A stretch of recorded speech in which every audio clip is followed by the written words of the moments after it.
Ngayon nga ay dumating na yung maggagawa ng lamesa. So kailangan ko muna linisin yung loob para tuloy-tuloy yung gawa sa ating computer shop.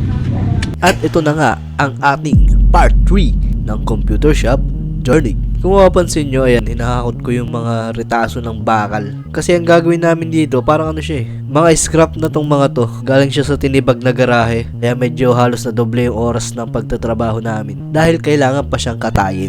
Dito na yung gagawa ng lamesa ng computer shop natin guys, para MJ.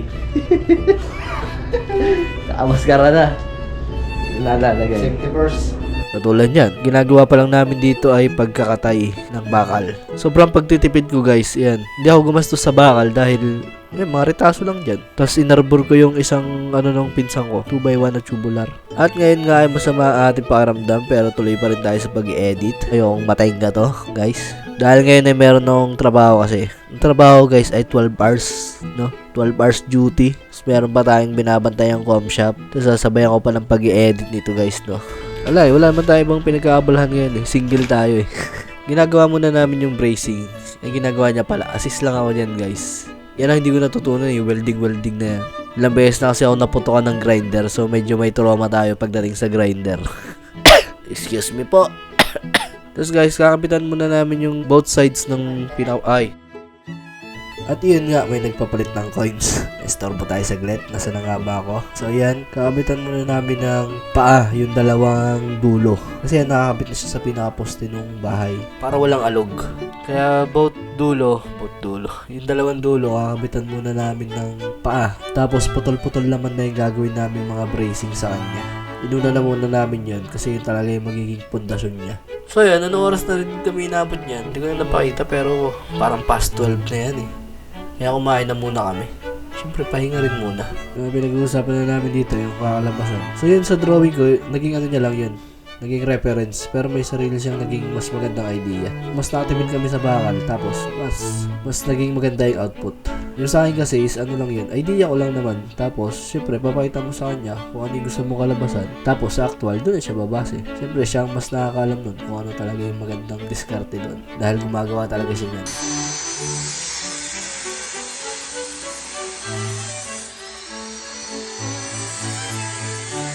At nag full memory na nga ang GoPro. Kaya yan, papakita ko na lang sa inyo kung ano na yung kinalabasan. At syempre, pagkatapos namin gawin yan, medyo konting happy tayo. Pampawala ng pagod. At may nakapagsabi sa akin na bakit ko pa daw pinapaliwanag to. Wala naman daw nagtatanong kung bakit ganito yung intro ko. 2020 since the pandemic start. Nasa abroad ako nun. At isa ako sa napauwi ng Pilipinas. Pag uwi ko ng Pilipinas, ang hirap maghanap ng trabaho. Sa abroad pa lang, nagbablog na ako. Okay, gaway. Kaya pinagpatuloy siya pag uwi ko ng Pinas. At nagnegosyo ako, kaso kulang. Kaya bumalik ako sa trabaho. At this year nitong 2025, sobrang daming nangyari sa akin. Teka lang, hindi pa nga pala ako nagpapakilala. Ako si Barley TV. Nagmahal, nasaktan, nagjack. Oops. Teka lang. Rama na naman, balik tayo ng konti. Hi, ako si Barley TV. At ito ang part 3 ng aking computer shop journey. Sana samahan nyo ako sa journey na to at panoorin ang sunod-sunod na naganap bago ko matayo ito from this. Update sa ating shop. Tayo na yung lamesa. Pero hindi pa yan nakapix dahil pipinturahan pa ito tsaka ibabating. Ngayon nag-ayos naman na ako ng electrical outlet. Tapos dito nagpuputol na lang pang division. Blow! Yun!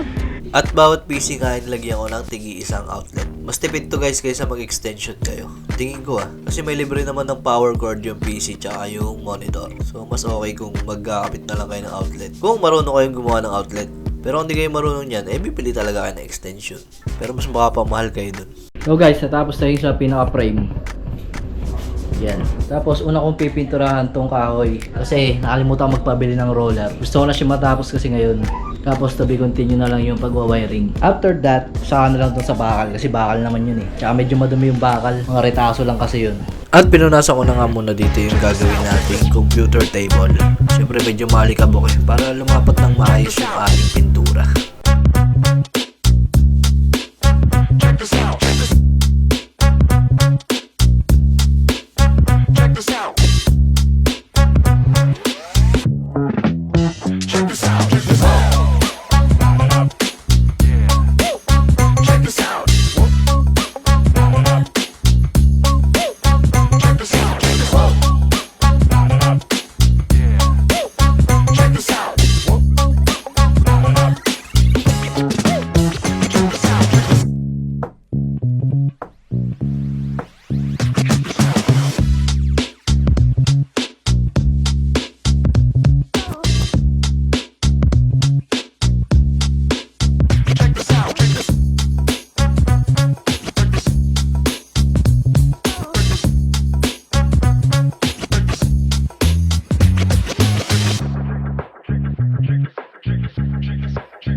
Wala tayong pintura eh, konti na lang eh.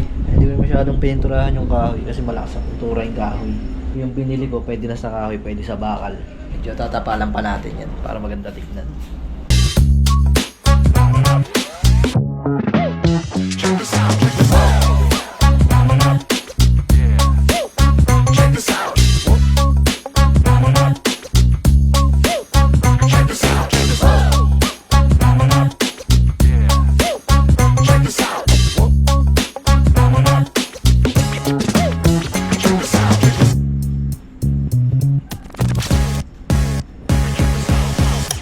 Tapos ko na rin siya.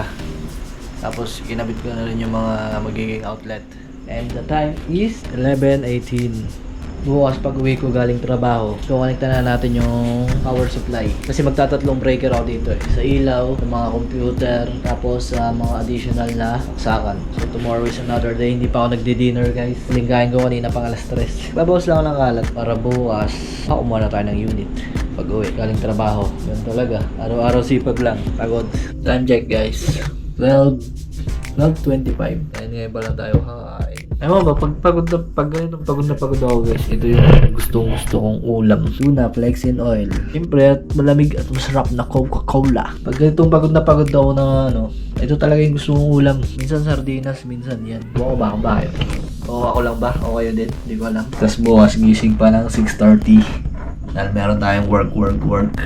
Yun lang. Kakain muna ako. Full na rin yung memory nito at palubat na rin siya. Tomorrow is another day. Tomorrow is another grind. Alright. Peace out.